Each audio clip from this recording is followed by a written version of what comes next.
بسم اللہ الرحمن الرحیم۔ محترم ناظرین و سامعین، السلام علیکم ورحمۃ اللہ وبرکاتہ۔ ابھی میں جس وقت آپ سے گفتگو کر رہا ہوں 27 جون 2023، اسی موقع پر دنیا بھر کے حجاج اکرام، جن کی تعداد 30 لاکھ سے زائد ہے، میدان عرفات میں اپنے رب کو راضی کرنے کے لیے دعائیں کر رہے ہیں اور اپنے رنگ و نسل، زبان، قوم اور علاقے سے ماورا ہو کر صرف اللہ تعالی کی عبادت میں اور اللہ سے دعا کرنے میں اور امت مسلمہ ہونے کا اتحاد پیش کرتے ہوئے میدان عرفات میں موجود ہیں۔ ناظرین محترم، یہی وہ میدان ہے جس کے ایک چھوٹی سی پہاڑی جبل رحمت کے دامن میں آج سے تقریباً 1450 سال پہلے نبی رحمت حضرت محمد مصطفیٰ صلی اللہ علیہ وسلم نے حجۃ الوداع کے موقع پر خطبہ دیا تھا۔ اس خطبے میں آپ صلی اللہ علیہ وسلم نے جو نصیحتیں اور ہدایتیں امت مسلمہ کو دی ہیں، وہ ایسی عظیم اور ایسی بہترین ہدایات ہیں کہ ان ہدایات پر عمل کر کے ساری انسانیت دنیا اور آخرت میں کامیاب اور کامران ہو سکتی ہے۔ ان ہدایات کو سنہری ہدایات یا گولڈن الفاظ کہا جا سکتا ہے۔ ہم سب کی ذمہ داری ہے کہ ہم بھی ان ہدایات کو سنیں، سمجھیں اور اس پر عمل کرنے کی پوری کوشش کریں۔ امید ہے کہ اللہ تبارک و تعالی ہمیں دنیا اور آخرت میں کامیابی اور کامرانی نصیب فرمائے گا۔ اس مختصر موقع پر میں آپ کی خدمت میں انہی ہدایات کو پیش کرنے کی کوشش کر رہا ہوں جنہیں پیغام عرفات یا پیغام حج وداع بھی کہا جاتا ہے۔ ویسے چونکہ مجمع کافی زیادہ تھا، 1 لاکھ سے زیادہ کی تعداد اس وقت نبی اکرم صلی اللہ علیہ وسلم کے ساتھ حج کرنے والوں کی تھی، اور اس بڑی تعداد میں سے بعضوں نے ان ہدایات کو مکمل سنا، بعض جو قریب رہے انہوں نے پورا سننے کی کوشش کی، بعض جو دور رہے انہوں نے جتنا کچھ سنا وہ نقل کیا، بعض لوگوں نے جتنا سنا اس میں سے جتنا یاد تھا اس کو دوسروں تک پہنچایا۔ تو مجموعی طور پر کم سے کم 15 ایسی ہدایتیں ہیں جو ہمارے نبی حضرت محمد مصطفیٰ صلی اللہ علیہ وسلم نے ساری انسانیت کو دی تھیں۔ انہی ہدایات کو آپ کی خدمت میں پیش کرنے کی کوشش کی جا رہی ہے۔ یہ اس ناچیز کے لیے بڑی سعادت کی بات ہے کہ ان ہدایات کو میں آپ کی خدمت میں پیش کر رہا ہوں۔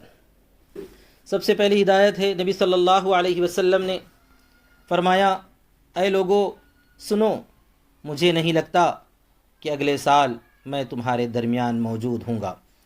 میری باتوں کو بہت غور سے سنو اور ان کو ان لوگوں تک پہنچاؤ جو یہاں نہیں پہنچ سکے۔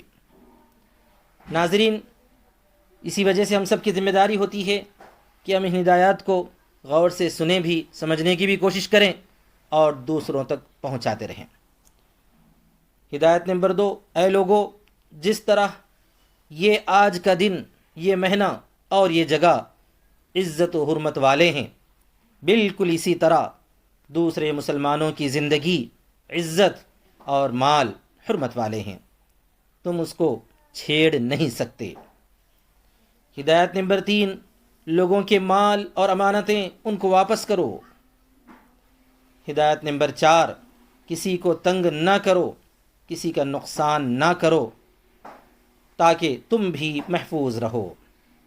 ہدایت نمبر 5، یاد رکھو تم نے اللہ سے ملاقات کرنی ہے اور اللہ تم سے تمہارے اعمال کی بابت سوال فرمائے گا۔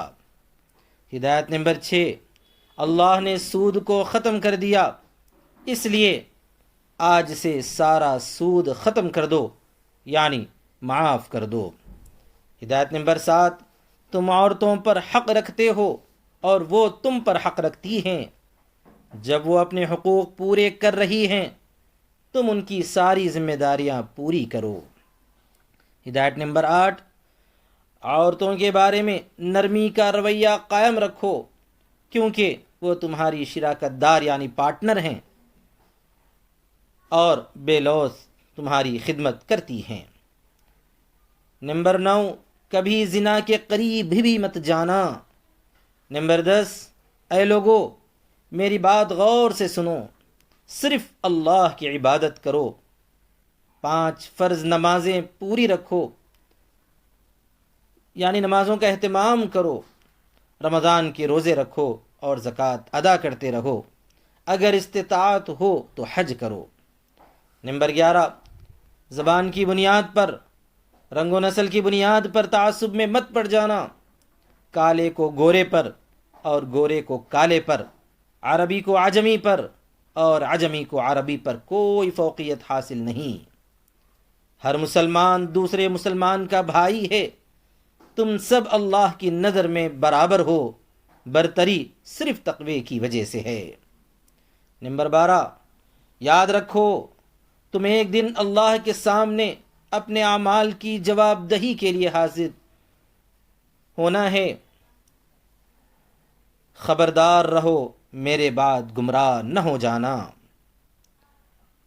نمبر 13، یاد رکھنا میرے بعد کوئی نبی نہیں آنے والا ہے، نہ کوئی نیا دین لایا جائے گا، میری باتیں اچھی طرح سے سمجھ لو۔ نمبر 14، میں تمہارے لیے 2 چیزیں چھوڑ کے جا رہا ہوں، اللہ کی کتاب یعنی قرآن مجید اور میری سنت احادیث مبارکہ، اگر تم نے ان کی پیروی کی تو کبھی گمراہی میں نہیں پڑو گے۔ نمبر 15، سنو تم لوگ جو موجود ہو اس بات کو اگلے لوگوں تک پہنچانا اور وہ پھر اگلے لوگوں کو پہنچائیں، اور یہ ممکن ہے کہ بعد والے میری بات کو پہلے والوں سے زیادہ بہتر سمجھ سکیں اور عمل کر سکیں۔ ان 15 ہدایات کے بعد نبی اکرم صلی اللہ علیہ وسلم نے آسمان کی طرف چہرہ اٹھایا اور کہا، اے اللہ گواہ رہنا میں نے تیرا پیغام امت تک پہنچا دیا ہے۔ ناظرین محترم، آپ نے ان ہدایات کو سنا اور نبی اکرم صلی اللہ علیہ وسلم کی یہ تعلیم بھی سنی کہ ہماری ذمہ داری ہے کہ ہم اس پیغام کو اور لوگوں تک پہنچاتے رہیں، خود بھی عمل کرنے کی کوشش کریں اور دوسروں کو بھی عمل کی ترغیب دیتے رہیں۔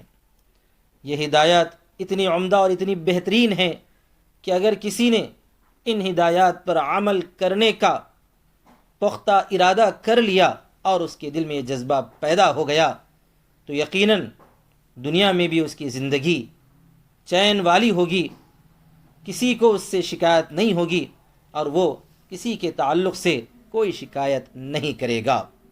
ہماری ذمہ داری ہے کہ ہم ان ہدایات پر عمل کریں، برادران وطن تک پہنچائیں اور ان کے سامنے رسول اکرم صلی اللہ علیہ وسلم کے اس پیغام کو واضح کریں۔